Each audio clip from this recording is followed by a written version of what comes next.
for Bea Alonso. So we are waiting for Bea Alonso, guys.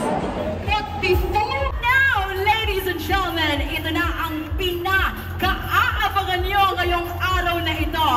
Let us all welcome on our mascot stage, Atom of Love Before Sunrise, Kapuso, Drama King, Bacolod Dance, Mr. Dennis Delia!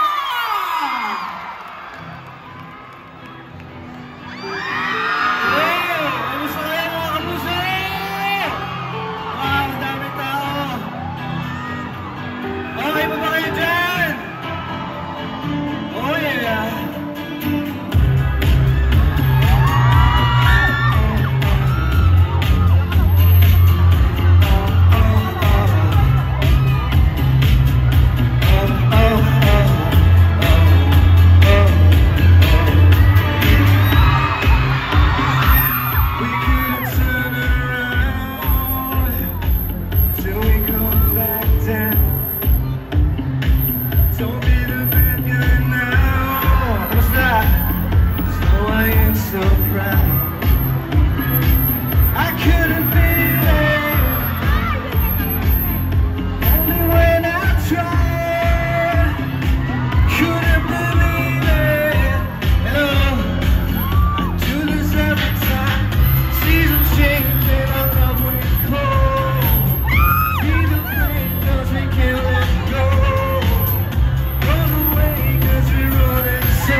Thank you sa oras ninyo.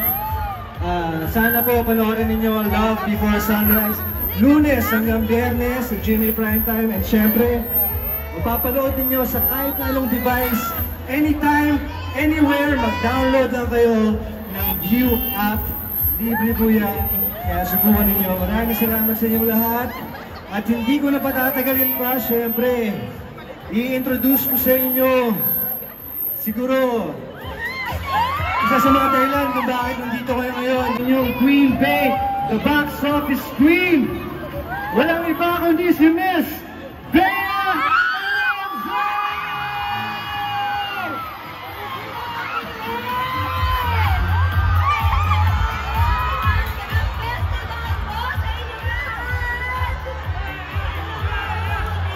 Being here.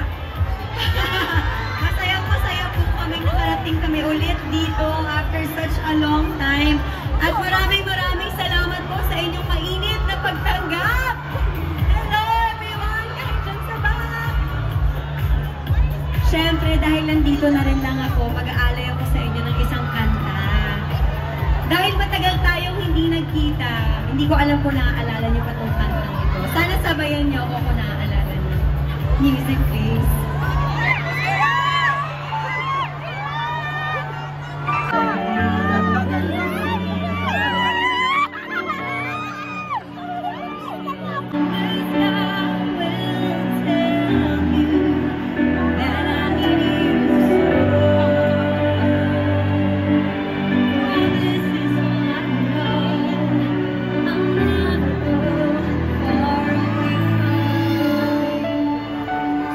Come on.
i-promote ang aming latest teleserye na Love Before Sunrise. I love you!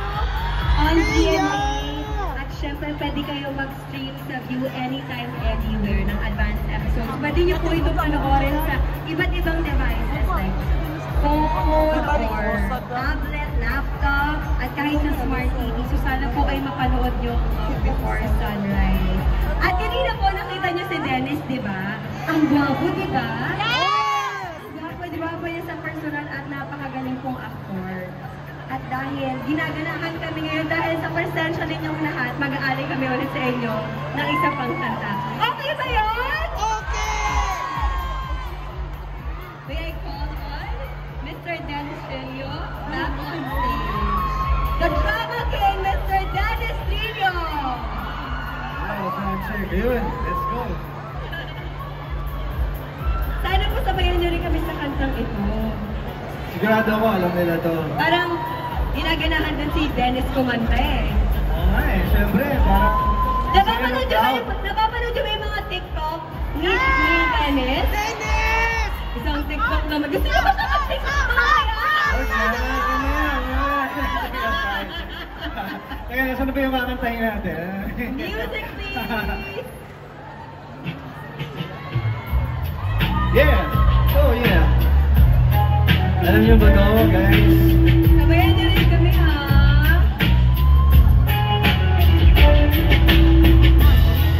Baby, let's go!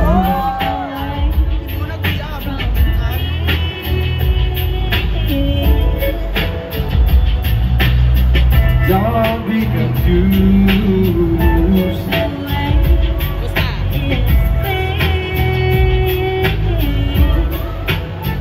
And if you want it, you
mag-enjoy pa kayo. Marami pa tayong mga games na gagawin. Kaya, enjoy na kayo. Yes, maglalaro pa po tayo ng Pinoy Henyo. At hinihintay ko pa rin yung TikTok ni Demi.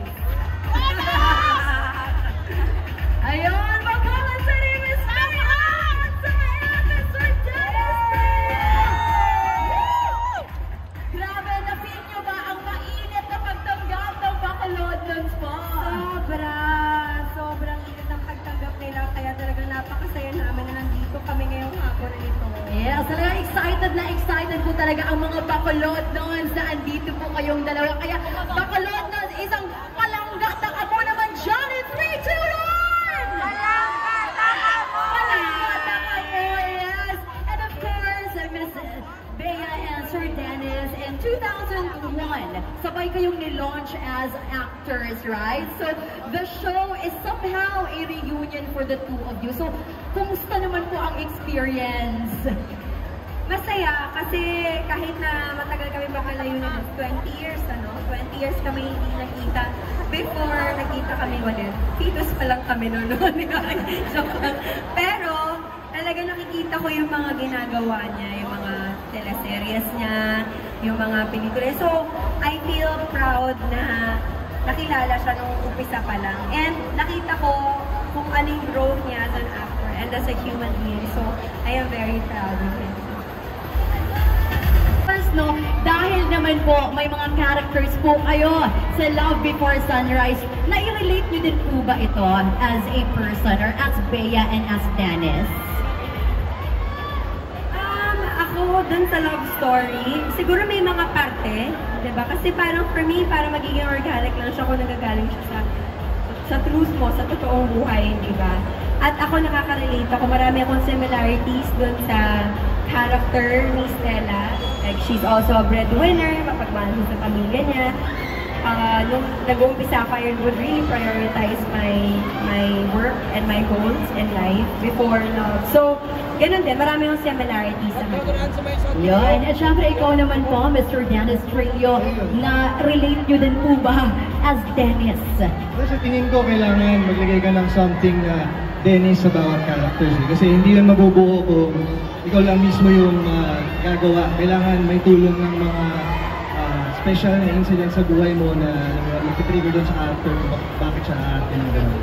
Yes, at kada naman po talagang mga serye or mga movies, for sure, may mga paborito po kayong eksena dalawa. Ano po ba ang paborito nyo sa Love Before Sunrise? At pwede po ba ma-share nyo naman po sa amin ng mga Bacolodons yun? Kasi yung paborito ko para mag-spoiler eh. So, hindi mo pwede? Pero yung Buti kong baguhin, pati yung itsura ko. Kung nakita niyo si Ibarra, ang ayos niya, gwapo niya. Dito sa role ko as Ato, medyo nagpapangit ako ng konti. nagpapangit pa siya nung lagay na yun Talaga ba? Hindi ko alam kung paano siya nagpapangit doon kasi gwapo niya sa screen. Talaga ba? Grabe naman. Nagpapangit pa yun Okay, grabe naman. So now, ito pa, para mas exciting po ang ating afternoon, meron din po kaming mga inihandang mga BTS.